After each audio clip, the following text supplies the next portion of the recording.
With the recent announcement of Pokemon Winds and Pokemon Waves, myself and many others have been hyped up for the next generation of Pokemon. However, within that hype, one thing I can't wait to see out of the new generation are the trading cards that new Pokemon will be getting. And so, I've decided that I won't wait, and instead I'll just make them myself, creating my rendition of a Pokemon card for the new starters, along with cards for some Pokemon that never got to see the light of day. If you enjoy this kind of content and want to see more, please make sure to obliterate that like button, and I heavily suggest you subscribe. With all that being said, let's get right into the first new Pokemon who will be receiving a card in my style, Brout. As a quick disclaimer, I'm not a professional artist, and I am certainly no Akira Igawa, whom of which is not only my favorite Pokemon card artist, but also the one I took a lot of inspiration from when creating this card. Brout is obviously a Pokemon with a temper, whether it's the ice-cold look it gives you, or the unimpressed stare it delivers when it begins to peer into your very soul. It's clear that this Pokemon is confident in itself, while not being very confident in others, and so I decided to give it a dynamic pose much like the ones found in Akira Igawa's cards, while also giving it an air of confidence akin to another partner Pokemon, Piplup. As you can see, I struggled with the circles for quite a while, which, spoiler alert, will become a reoccurring theme within my journey to make these cards happen. I'm just a perfectionist when it comes to circles.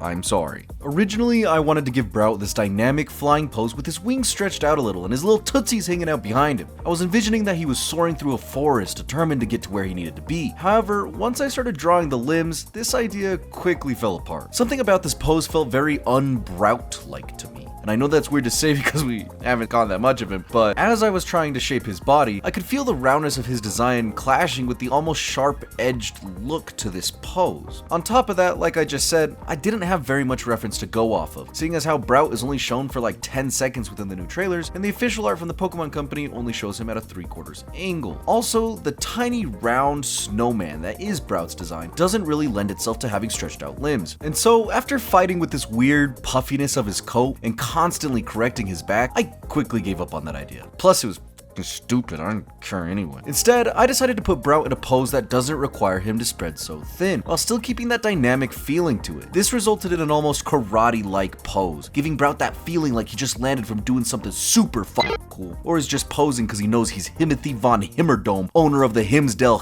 Himmerdome. You know? This pose felt much more in line to what I imagined Brout's personality to be like, while still conveying that sense of confidence that I am looking for in this depiction. Then after some coloring and some environment, which while we're on it, I gotta say, the way these rocks turned out was completely accidental, but I really vibed with it. But anyway, after it was said and done, we got the world's very first Brout card, which I am thoroughly pleased with. Brout itself comes off as very confident and true to what we've been shown by this Pokemon so far, and the environment really helps stop the ice from wandering too much and keeping the main man as the focal point. Very cool. Though of course, I'd love to hear what you think in the comments below. And while you think about it, let's move to the next Pokemon to receive its first ever card by my hand, Manja, the beta Pokemon who is intended to be a pre-evolution to everyone's favorite spaghetti bush, Tangela. For those of you who have no clue what the hell this Monsters Inc. looking at is, this is a beta design for a Pokemon that was intended to be introduced in Generation 2 with Gold and Silver, and was supposed to be a pre-evolution to Tangela. The community found out about the existence of this concept mon through a leaked demo version of Pokemon Gold and Silver that was used during 1997's Space World, a convention that Nintendo would host to show off all their latest and greatest heavy hitters for the time. The convention only ran for about 4 years before being left in the dust, but to this day, we continue to get details of unused content for many games, including Pokemon.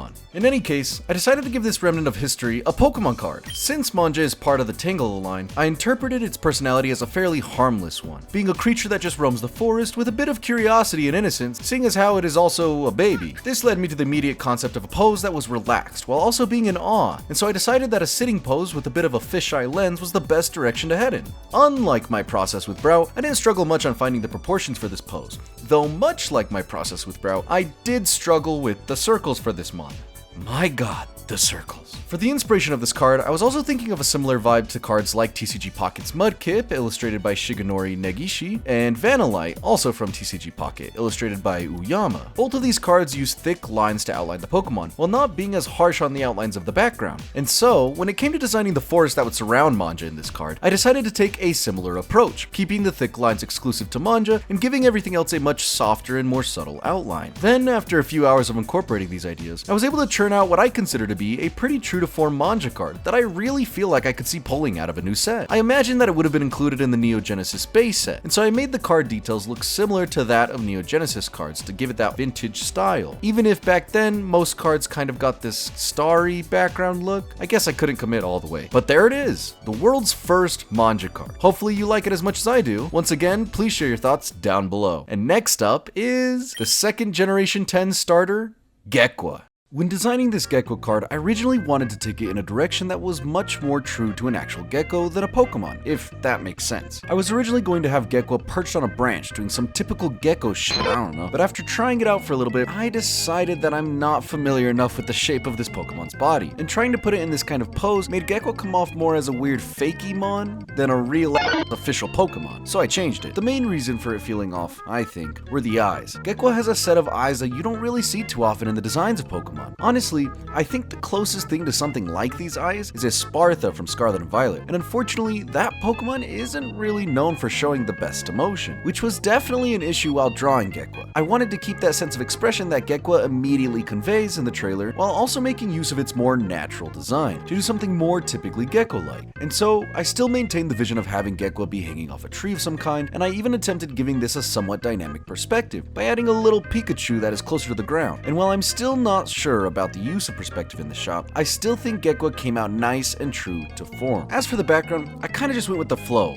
adding trees, bushes, and trying to make the horizon make sense. As for the approach, I just kinda took a similar route to what I had done in Manja's card, and after getting super far, I realized that maybe a swamp would make more sense for Gekwa, but I was already in too deep, so I continued as I was. I definitely feel like drawing this card was more challenging than the others in this video, and I think it's because Gekwa doesn't speak to me as much as the other Pokemon do. I do really like Gekwa's design and personality, but I still feel like its identity is shrouded in mystery. Either way, after some more bitchin', moaning, and whining, I was able to pump out what I think is still a very solid card. Here it is, the world's first Gecko card. I hope I have done right by everyone who's looking forward to choosing Gecko as their starter come the release of the new games, but please let me know what you think. And now, let's move on to the next Pokemon to receive a card, whom of which is another beta design, but this time for an evolution. Beta Porygon 2. Beta Porygon 2 is one of those designs that I'm just so sad we missed out on. While I do really enjoy the official version of Porygon 2 that we ended up getting, I still wish we got this beta Pokemon in some shape or form. It just has such a cute face! When designing this card, I took a lot of inspiration from artworks that have been done by other artists on DeviantArt, along with some cards illustrated by Yukihiro Tada, specifically their Magnemite card for TCG Pocket. If you haven't noticed yet, I play a lot of TCG Pocket, and that's where a lot of my favorite cards are from. Now, Beta Porygon 2 has a very simple design, so I knew that with this card the emphasis shouldn't necessarily be on its pose so much as it should be on its coloring and lighting. Official Porygon 2 is a very shiny and smooth Pokemon, and so I wanted that same sense of smoothness to reflect on this version as well. I decided to make Beta Porygon 2 less of the focus in this card and put it in a spot where it's kinda just peeking out unknowingly, just minding its own business as it coasts through cyberspace. In hindsight, I could have maybe made use of a more relaxed pose in order to convey that idea, but I think what I went with did just fine. Now I know I said that Beta Porygon 2 has a very simple design, although as you should know by now, I have a very hard time getting a circle just right, and so even though the whole design process was pretty straightforward, I still struggled for an embarrassing amount of time trying to get each and every circle just right, specifically these weird fucking head ball things. They were unreasonably difficult for me. As for the background, I wanted to make it look like a sort of cyberspace, so I added these weird electrical looking currents, and then I added all these little Porygon to sort of fill the space and make it look busy, with this one Porygon in particular just being shocked at what the hell it turns into. After some cleanup and smoothing of the edges,